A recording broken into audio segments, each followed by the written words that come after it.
रहमतुल्लाहि व बरकातुहू।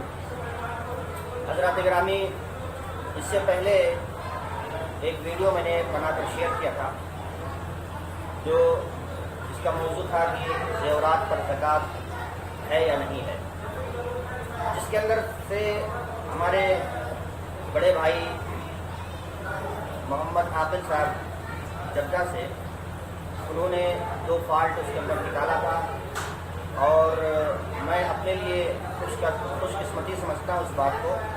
उन्होंने हमारी वीडियो को तवज्जो के लायक समझा और उसी तरह से उस पर कमेंट किया। हम आपके बहुत ममनून हैं, मशकूर हैं। आपने जो भी कहा दुआ भी दिया आपने।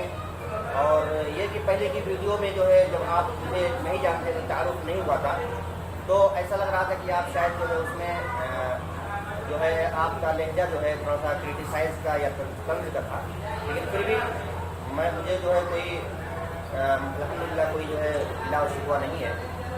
मैं आपके सामने वो दोनों चीज़ें क्लियर करना चाहूँगा। सबसे पहली चीज़ जो अल्लामा इब्न बाज़ रहमतुल्लाह अलैह के बारे में था कि उन्होंने ज़ेवरात पर ज़कात के लिए नहीं कहा है, इस तरह किसी ने कहा है, तो वाकई मैं इसके अंदर जो है गलती पर था। और जहाँ से मैं अख़ज़ किया था उस बात को और जहाँ से वो बात लेने का मेरा सोर्स था, वाकई वो कमज़ोर था, इस बात का मैं एतराफ़ करता हूँ। लेकिन असल मसला जो है वो अल्हम्दुलिल्लाह अपने जगह पर बरकरार है कि ज़ेवरात पर जो है ज़कात वाजिब और फ़र्ज़ है। इसी तरह से दूसरा मसला था कि इमाम अबू हनीफा रहमतुल्लाह अलैह का मसला ये है कि ज़ेवरात पर ज़कात देना वाजिब है, तो इस बारे में उन्होंने मुझसे दलील तलब की थी। अल्हम्दुलिल्लाह वो दलील मैं आपके सामने पेश करूँगा। 4 किस्म के दलाइल हमारे पास, यानी 4 जगहों से मैंने दलाइल इसको लिया है कि इमाम अबू हनीफा रहमतुल्लाह अलैह का मसलक भी यही है।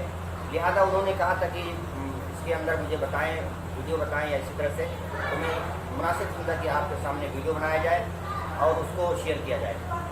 तो सबसे पहले मैं आपके सामने शुफ़ा इस्लामिक रिसर्च सेंटर का एक जो है एक तहक़ीक़ी जायज़ा आपके सामने पेश करूँगा कि इस्तेमाल और गैर इस्तेमाल के ज़ेवरात पर ज़कात वाजिब है। और इसके अंदर ज़िक्र फरमाते हैं कि हाँ, ज़ेवर ख्वाह इस्तेमाल का ही क्यों ना हो, ज़कात वाजिब है।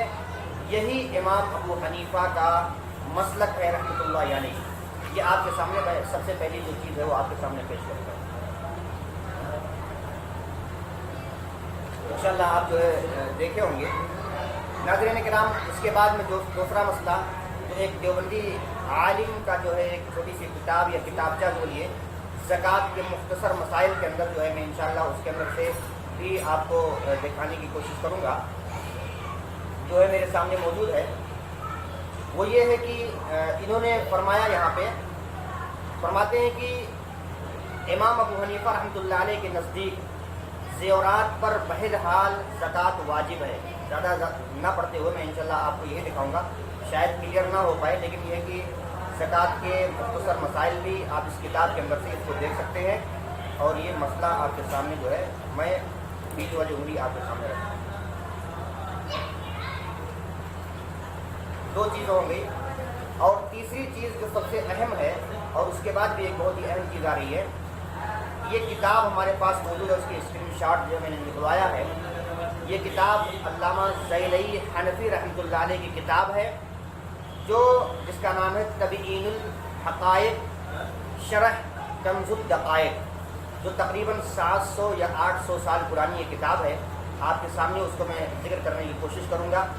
यहाँ फरमाते हैं क़ाल रहमतुल्लाहि अलैह, यानी इमाम अबू हनीफा रहमतुल्लाह अलैह ने कहा वलौ तबर्रअ हुलियन औ आनिया, कि चाहे ज़ेवर हो या बर्तन हो, फरमाते हैं ऐ वलौ कानत फिद्दा अव ज़हब हुलियन और गैरिही तजिबु फ़ीहा ज़कात। इन दोनों के अंदर जो है ज़कात है, चाहे वो सोने का हो, चाहे चांदी का हो, और चाहे वो बर्तन के किस्म का हो या ज़ेवर के किस्म का हो। ये जो है इमाम अबू हनीफा रहमतुल्लाह अलैह का कौल आपके सामने मैं जिक्र करूँगा, जो इस किताब के सफ़ा नंबर 277 अरबी के अंदर आया है। अल्लामा ज़ैलई हनफी रहमतुल्लाह अलैह का ये किताब है। आप इसको देख सकते हैं। यहाँ पे बीच वाली उंगली आप मेरे सामने। یہ 3 چیزیں ہو گئی آپ کے سامنے میں نے بیان کیا، اور سب سے اہم چیز میں آپ کے سامنے آخری چیز میں بیان کرنا چاہوں گا، اور اس کے بعد میں اپنی ویڈیو کو ختم کروں گا۔ ایک کتاب بہت مشہور ہے سید سابق رحمۃ اللہ علیہ کی کتاب ہے فقہ السنہ، جو میرے پاس اس وقت موبائل میں موجود ہے۔ یہ فقہ السنہ ہے۔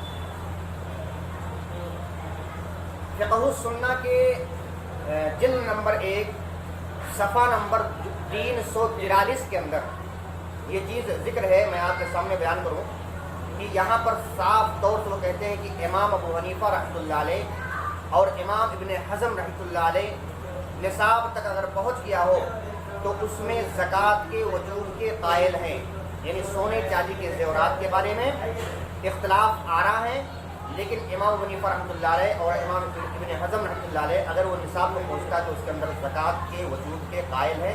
یہ آپ کے سامنے میں صفحہ نمبر 343 فقہ السنہ جلد نمبر 1 آپ کے سامنے میں پیش کرنے کی کوشش کروں گا۔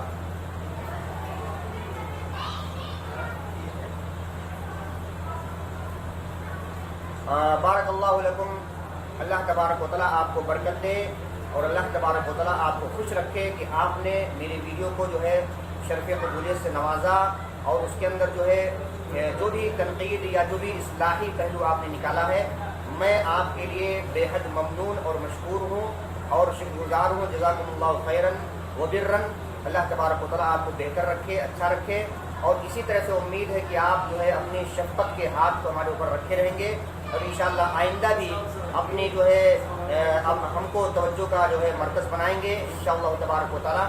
یہ آپ کے سامنے میں نے بیان کیا، اور جو بھی میرے پاس علم ہے انشاءاللہ تحقیق تو کرتا ہی ہوں، انشاءاللہ مزید اور تحقیق کرنے کی کوشش کروں گا، اور آپ کی اس جو ہے ویڈیو اور جو آئیڈیو میرے پاس آپ کو جو بھی آیا ہے اس کو انشاءاللہ آئندہ کے لیے حوصلہ افزائی کا جو ہے میں ایک اہم سبب سمجھوں گا۔ السلام علیکم ورحمۃ اللہ وبرکاتہ۔